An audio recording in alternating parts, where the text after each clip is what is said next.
शेखर जोशी जी की एक किताब कथा समग्र हमारे पास है, जिसे उन्होंने अपने अंतिम दिन से एक दिन पहले ही समाप्त किया। इसमें बच्चों की एक कहानी है, संवादहीन। उसे आज हम पढ़ेंगे। गहरी सांस लेकर ताई कहती, भगवान कैसे नैया पार लगेगी। और बंद पिंजड़े में अपने पंखों को फड़फड़ाता उछल कूद मचाता मिट्ठू उत्तर देता, राम राम कहो सीताराम कहो। ताई दोहराती, सीताराम सीताराम। ताई और मिट्ठू, मिट्ठू और ताई। अब ये ही दो प्राणी गांव के बीच में स्थित बड़े घर के उस सूने खंडहर में एक दूसरे को सहारा देने के लिए रह गए थे। ताई ने अपने जीवन में अच्छे दिन भी देखे थे। पूत परिवार, बहू बेटियां, नौकर चाकर, गाय ढोर, क्या नहीं था बड़े घर में। देखते ही देखते क्या से क्या हो गया।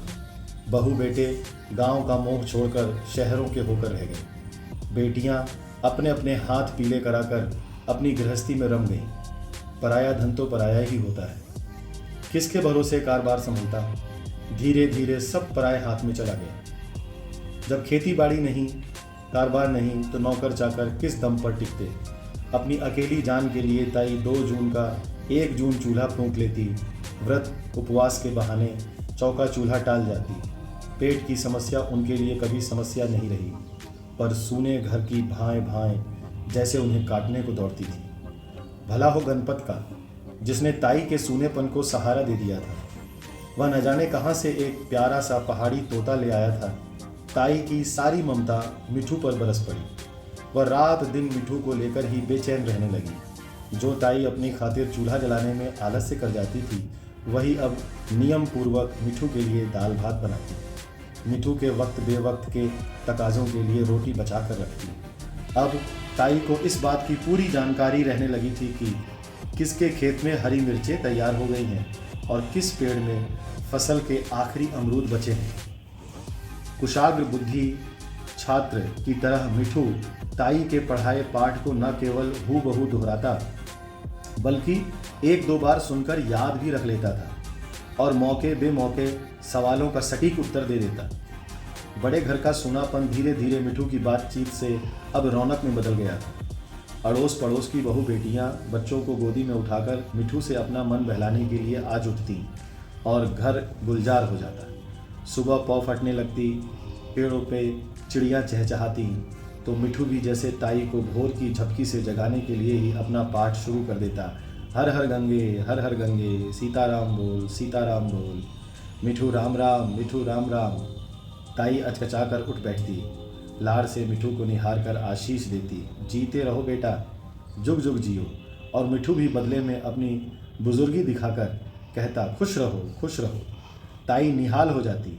वृद्धावस्था का शरीर और उस पर नई गृहस्थी का भार, कामकाज से थक कर ताई जब कभी पिंजरे को बगल में रखकर सुस्ताने लगती, तो अनायास ही मिठू से सवाल कर बैठती, मिठू अब कैसे कटेगी। और नौजवान मिठू ताई के बुढ़ापे का सहारा बनकर दमखम के साथ उन्हें दिलासा देता, कटेगी कटेगी कटेगी। ताई के थके शरीर में प्राण लौट आते और तब उस अलस दोपहरी में ताई मिठू को अपनी राम कहानी सुनाने लगती। वैभव और सत्ता के बीते दिनों की गाथा, काल की अतल गहराइयों से झांकता एक एक चेहरा ताई को नए नए प्रसंगों की याद दिला देता। जमींदार साहब का रोगीला चेहरा, उनके उपकारों से दबी प्रजा के अनगिनत चेहरे, वे हाथी, वे घोड़े, वे खेल तमाशे, वे ब्याह शादियाँ, तीज त्योहार, जन्म और मृत्यु पर्व, वे भोज, वे दावतें, बाई पतुरियों के नाच, जमींदार साहब के दरबार की रौनक, उनकी गुण ग्राहकता, उनकी तुनक मिजाजी, उनका गुस्सा, उनके इशारे पर मट मिटने वाले लोग। ताई घंटों तक मिठू को अपनी जीवन गाथा सुनाती रहती और वह अपनी गर्दन टेढ़ी कर कभी धैर्यवान श्रोता बना रहता और कभी अपनी समझ के अनुसार बीच बीच में कुछ टीका टिप्पणी कर देता। ऐसा नहीं कि ताई और मिठू का संवाद हमेशा प्रेमपूर्ण ही रहता हो। कभी कभी ताई थकी मांदी लेटी होती और अपनी किसी जिद को मनवाने के लिए मिठू पिंजड़े में तूफान खड़ा कर देता। पानी और दाने की कटोरियों को जानबूझकर उलट देता तो खींच कर ताई कोसती, मेरी जान खाने को आ गया है, मर जा। और मिठू भी उतनी ही खींच के साथ हमला बोल देता, मर जा मर जा। मर जा। फिर मान मनोबल का दौर चलता और ताई और मिठू की दुनिया पहले की तरह प्रेम से चलने लगती। ताई को घड़ी भर के लिए भी मिठू का वियोग सहन नहीं हो पाता था। कभी कभार गांव में थोड़ी देर के लिए भी न्योते बुलावे में जाती तो 10 बार खिड़की दरवाजे की साँकलें तोड़कर देखती, कंजूस के धन की तरह मिट्ठू को छिपा कर रखती और जल्दी लौट आने का दिलासा देकर देहरी से पांव बाहर निकालती। लेकिन एक संयोग आ पड़ा कि ताई धर्म संकट में पड़ गई। इस लोक में ताई ने बहुत ऊंच नीच देख लिए थे, अब कभी कभी परलोक की चिंता भी मन में घर कर जाती। गांव के अनेकों लोग कुंभ स्नान के लिए प्रयागराज जा रहे थे। अच्छा साथ बन रहा था। प्रयाग में कुंभ स्नान का लोग जहां उन्हें अपनी ओर खींच रहा था, वहीं मिठू की चिंता अपनी ओर खींच रही थी। हंसी हंसी में किसी ने सलाह दी, ताई मिठू को भी साथ ले चलो, उसे भी गंगा स्नान करा देना।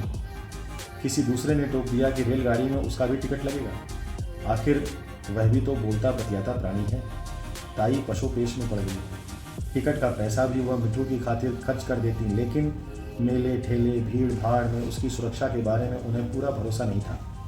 अंत में जगन मास्टर की घरवाली ने उनकी चिंता दूर कर दी। वह ताई के लौटने तक मिठू को अपने पास रखने के लिए सहमत हो गई थी। विदा के दिन ताई की आंसुओं की धार रुके नहीं रुकती थी। बार बार वह मिठू को पुचकारती, जल्दी लौट आने का दिलासा देती। मिठू भी उनकी बातों में उत्तर में हर हर गंगे, राम राम सीताराम कहकर उन्हें भरोसा देता रहा कि वह जगन मास्टर की घरवाली के साथ रह लेगा। ताई तो कुंभ स्नान के लिए चल दी, लेकिन जगन मास्टर के घर में महाकुंभ हो गया। अपने पति के सलाह लिए बिना मास्टराइन ने ताई का भार अपना लिया था। जगन मास्टर दूसरे मिजाज के आदमी थे। उन्होंने अपने कुछ नियम सिद्धांत बना रखे थे और भरसक कोशिश करते थे कि उनके कारण किसी को कोई कष्ट न पहुंचे। स्वतंत्र विचारों के आदमी थे, दूसरे की स्वतंत्रता पर बाधा नहीं डालना चाहते थे। पिंजड़े में बंद मिठू को देखकर उन्हें बेचैनी होने लगती। जब जब मिठू को देखते अपनी पत्नी की बुद्धि पर तरस खाते और अपने आप को भी दोषी अनुभव करते। जगन मास्टर के लिए अब मिठू की यातना असह्य हो गई, तो उन्होंने एक दिन कमरा बंद कर मिठू के पिंजरे को जमीन पर रखा और उसका दरवाज़ा खोल दिया, ताकि उसे कुछ देर के लिए ही सही खुली हवा में आने का मौका देकर अपने पाप का थोड़ा प्रायश्चित कर ले। मिठू अब पिंजरे में रहने का इतना आदी हो चुका था कि उसने बाहर आने की कोई इच्छा नहीं प्रकट की। जगन मास्टर भी अपनी धुन के पक्के थे। निकट ही अनाज का थैला पड़ा हुआ था।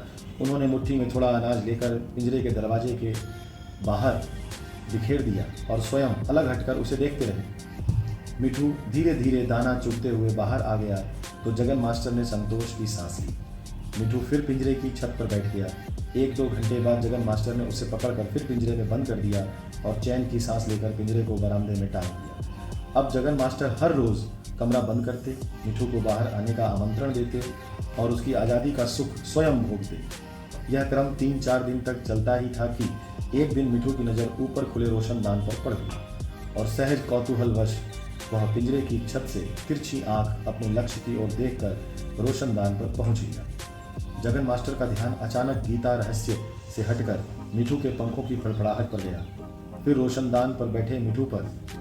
जगन मास्टर हाथ में अनाज लेकर आ की गुहार लगा ही रहे थे कि मिठू ने फिर तिरछी आंख से रोशनदान के बाहर की दुनिया की ओर देखा और ये गया वो गया।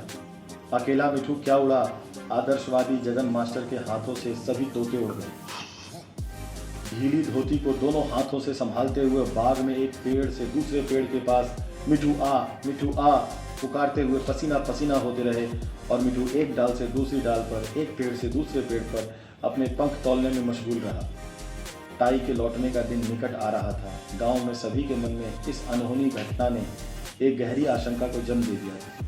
ताई के तेज स्वभाव के अतिरिक्त मिठू के प्रति उनके लगाव को सभी जानते थे और लौटकर मिठू को ना पाने पर उनकी क्या दशा हो सकती है, इसका अनुमान वे भली भांति लगा सकते थे। बहुत सोच विचार के बाद आखिर गणपत ने ही एक सुझाव दिया कि मिठू की ही सूरत शक्ल का एक दूसरा तोता ले आया जाए, ताकि ताई को भ्रम में रखा जा सके। और दूसरे दिन सच ही वह तोता लेकर हाजिर हो गया। अब जगन मास्टर की जिंदगी का एक नया दौर शुरू हुआ। वह तोते को पिंजरे में रखकर पाठ पढ़ाने लगे, ताकि ताई के आने तक वह भी 2 अक्षर सीख ले। लेकिन इस बात पर गणपत का चेला एक बार की जड़ बुद्धि निकला। यह एक संयोग ही है कि जगन मास्टर ने अंतिम दिन ताई के मिठू को गीता के 2-4 श्लोक रटाने की कल्पना की थी ताकि गंगा स्नान का पुण्य अर्जन कर लौटी हुई ताई अपने मिठू के मुंह से गीता सुन सके, लेकिन वह अनहोनी हो गई। अब जगन मास्टर अपनी फिक्र के मारे खाना पीना छोड़कर घंटों पिंजरे के सामने बैठकर रटते, मिठू राम राम सीताराम सीताराम, हर हर गंगे हर हर गंगे, राम राम सीताराम। बोलते बोलते उनका गला सूख जाता। मास्टराइन भोजन ठंडा होने की शिकायत करती तो आग्नेय दृष्टि से उनकी ओर देखकर पानी पीकर फिर दोहराते, राम राम सीताराम, हर हर गंगे। फिर खींचकर कहते, मर जा मर जा। पर वह जड़ बुद्धि पिंजरे के अंदर से टुकुर टुकुर उन्हें देखता रहता, या शायद उनकी बेवकूफ़ी पर हंसता रहता हो। कुंभ स्नान से लौटकर सभी यात्री अपने अपने घरों की ओर चल दिए, लेकिन ताई सीधे बड़े घर की ओर न जाकर जगन मास्टर के दरवाजे पहुंची। ताई सोच रही थी कि उन्हें देखते ही मिठू राम राम सीताराम की रट लगाकर आसमान सिर पर उठा लेगा, पिंजड़े में कूद फान मचाकर तूफान खड़ा कर देगा, लेकिन वहाँ बैठे देव जी मिठू ने उन्हें देखकर कोई हरकत नहीं की। वह केवल मूर्ख की तरह इधर उधर ताकता रहा। ताई अपने मिठू को गुहार कर थक गई, लेकिन उनके सूनेपन का साथी न जाने किन अमराइयों में घूम रहा।